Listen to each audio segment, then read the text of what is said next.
স্বাগতম আপনাকে দেশ বিদেশ সংবাদ ডিবিএসে।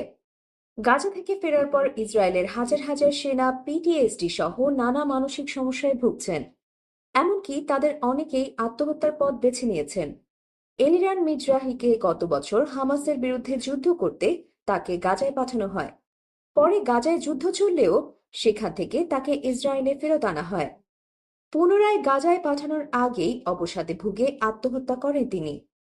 এলিরানের মা জেনি মিজরাহি বলেন, গাজায় যুদ্ধ করতে গিয়ে এলিরান যা দেখেছিলেন তা মানসিকভাবে বড় আঘাত পান। সেখান থেকে ফেরার পর চরম অবসাদে ভুগছিলেন। এর ফল মোটেও ভালো হয়নি। পুনরায় গাজায় পাঠানোর আগে আত্মহত্যা করেন তিনি। সে গাজা ছেড়েছিল, তবে গাজা তাকে ছাড়েনি।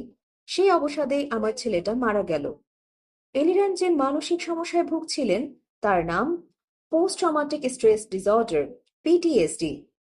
গাজা থেকে ফেরার পর ইসরায়েলের হাজার হাজার সেনা পিটিএসডি সহ নানা মানসিক সমস্যায় ভুগছেন। তবে তাদের কতজন আত্মহত্যা করেছেন তা সুনির্দিষ্টভাবে জানা যায়নি। এলিরানের বোন শীর্ষ সিএনএনকে বলেন, সে সবসময় বলতো, আমি যে কি দেখে এসেছি তা কেউ বুঝবে না।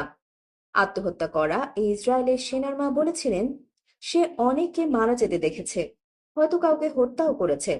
তবে সন্তানদের এসব করার শিক্ষা আমরা দেই না। তাই যখন সে এমন কিছু করেছিল তখন হয়তো বড় একটা ধাক্কা খেয়েছিল।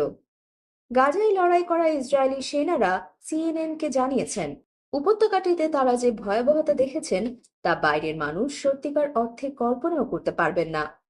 এই বক্তব্য থেকে উপত্যকাটি চলমান নৃশংসতা সম্পর্কে একটি আঁচ পাওয়া যায়। সমালোচকদের ভাষায় নেতানিয়াহু এই নৃশংসতার নাম দিয়েছেন চিরকালের যুদ্ধ।